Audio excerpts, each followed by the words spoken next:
Welcome! This is Sarah from Firefly Fiber Arts, and today I'm going to be teaching you how to Tunisian crochet. So the materials you'll need is some yarn. I'm using a yarn out of my stash. It is a DK weight and a Tunisian hook. This is a size J, and then I have a 16 inch cord on it with a stopper. So those are the materials you'll need. When you're picking out your yarn and your hook for this video, make sure that you go up 1 or 2 sizes in the hook. So usually with DK weight, I would use a size I, but in this case, I'm using a J. It makes a much denser fabric, so you want to make sure that you're not too tight. And this is the size it makes. And this is the Simple Stitch. This is what I'll be showing you today. It's a really great fabric. I really like Tunisian crochet because you can get all different textures that you can't get with knitting or with crochet. Before we start, I'm going to do a little intro on what Tunisian crochet is. For Tunisian crochet, I like to say it's a blend of knit and crochet. So when you're going across the row, that's called a forward pass. And what you're doing is you're basically picking up stitches, as you would say in knitting, or in crochet, you're starting a stitch, but then you're not finishing it. So you're going to go across the row, and then Tunisian crochet, you don't ever turn. So then what you're going to do is you're going to go back this way, and you're going to close all those stitches up. And that's what we're going to be doing today, going back and forth and creating this really pretty texture, the Simple Stitch. So it's called the Tunisian Simple Stitch. If you see it in a pattern, it's TSS. Let's get started. So for the sake of the video, I actually took my cord off. It kept banging against the table, and I didn't want you guys to have to hear that while I'm trying to give you instruction. I'm only going to be putting 20 stitches on this, just to show you guys the basics, so I won't really need that end. But if you're using one, go ahead, put your cord on, put your little cap on, and we can get started. So I'm just going to make a slip knot. And you can make any loop that you usually make when you're getting started. Make sure I don't use my tail. And I'm going to just do 20 chains.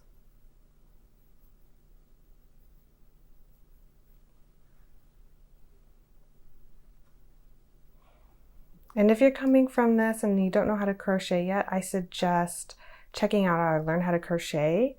It's going to teach you how to make chains and how to basically look at your work. And knowing those basics will really help you for the Tunisian crochet.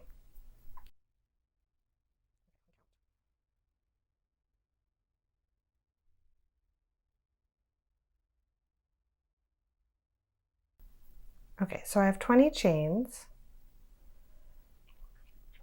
and I want 20 stitches, so I'm just going to chain 1, and then we're going to do a setup round, or setup row. So the next row that we do, it's your first row only. We're going to skip this first one right here. We're going to go into the second one. We're going to go in, yarn over, come out of the loop, so you have 2, yarn over, go just through this one. There we go. And what we're doing is we're creating a little extra room from the bottom, and it's going to help not curl. So the bottom tends to curl really tightly in Tunisian. This will just help that curling motion.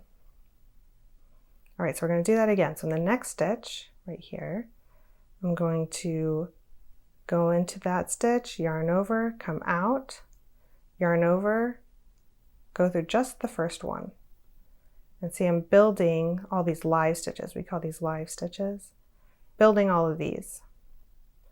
And I'm going to do that the whole row.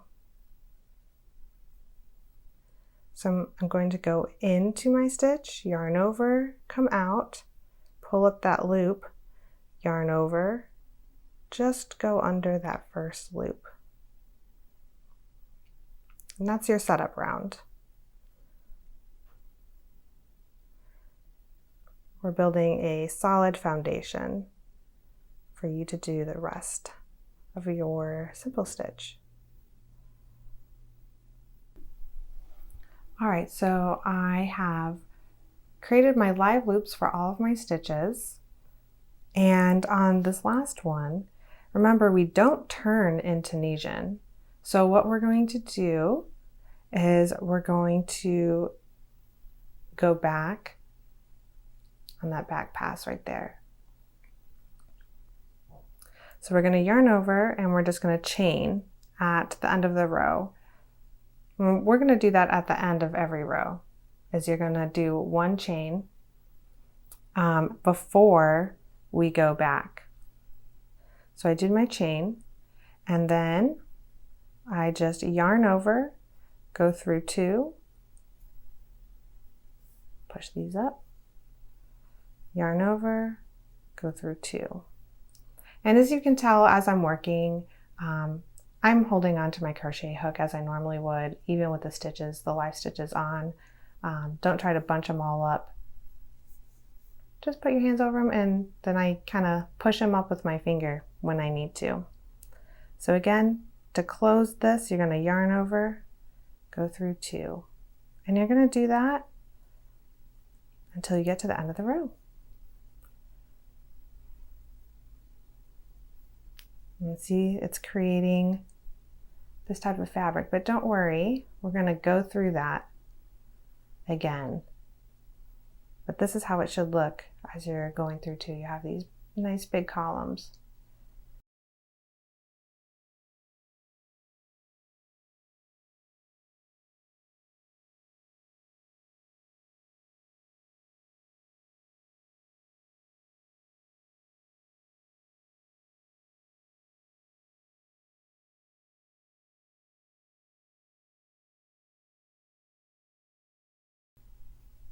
All right, so I did that bag pass right there. And this is what it looks like. So now we're going to do our standard forward pass, and this is our Tunisian Simple Stitch forward pass. Remember, the last one we did was our setup row. So this is the Tunisian Simple Stitch forward pass, what we're going to be doing. So as you can see, there's these legs, and that's actually what we're going to be using. We're going to skip this very first one. You're always going to skip this first one. Do not do anything in that. It'll start creating giving you extra stitches. So we're going to skip this first one and we're going to go under this front leg, just like that. So here's the top, has your little chain. We're going to be working from the side and we're going to go under this first leg like this, yarn over, pull up. And when I do this, I pull it up to the top. And you want to do that because you want this stitch to grow. You want it to be as tall as it needs to be. If you keep everything on the side, it makes it very tight. And it's already a nice tight fabric, so you don't want it really to be any tighter. All right, so let me show that to you again. So I'm going to go under this leg right here, this front leg, yarn over and pull up a loop. And we're going to do that for the rest of the row. Under this first leg right here. There we go. Here's another front leg. And just pull up my loops.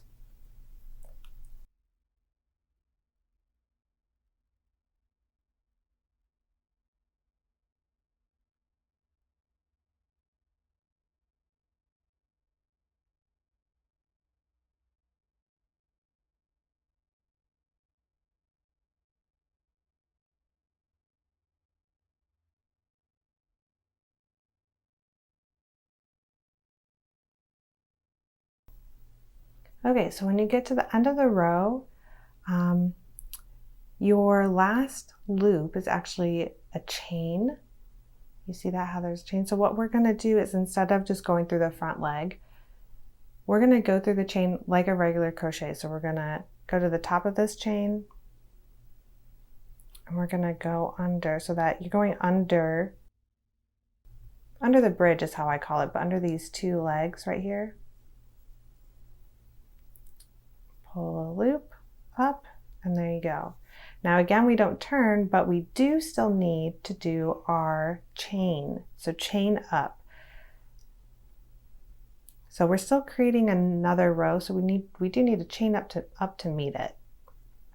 And then we're going to do that reverse pass and we're going to go through 2. Yarn over, go through 2. Do that to the very end.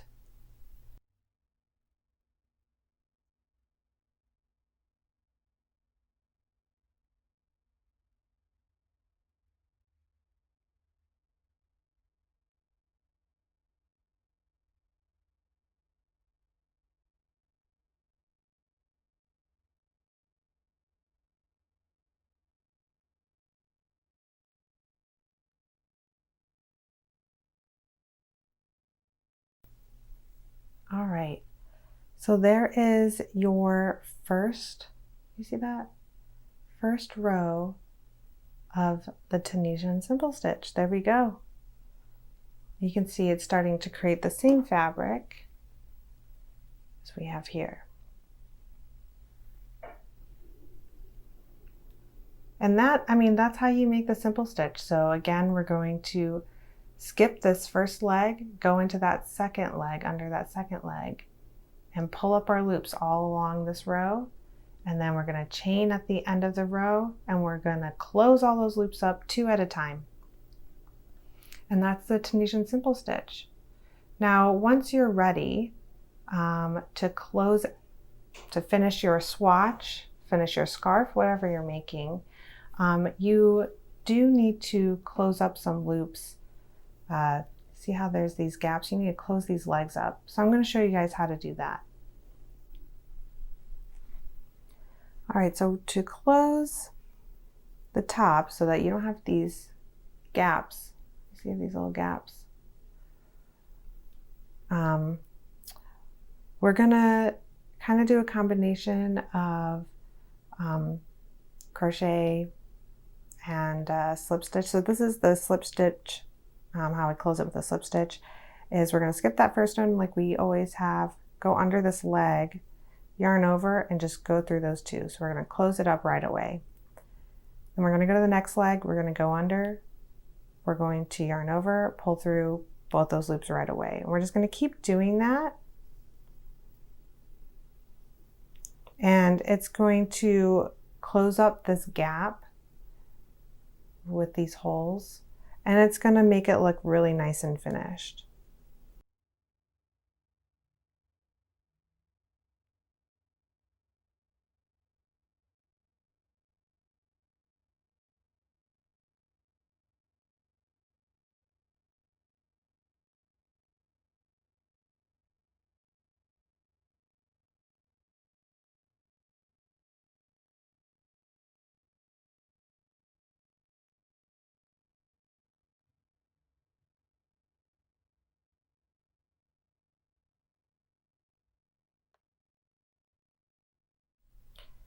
And there it is, all closed up. It creates this really nice chain edge and it looks all nice and neat. So that is how you do the Tunisian Simple Stitch. Like I said, it creates a really pretty fabric, and I really encourage you guys to practice this, making a nice scarf or cowl out of this stitch. It's really pretty, it's really nice and dense. This is what the back looks like. And it goes by really fast. So, I mean, once you get started, it's just going back and forth really fast. So you can get something done pretty well. So I hope you guys enjoy Tunisian crocheting. If you have any questions, you can comment on the video or email us. We're happy to help. I hope you guys have a great day.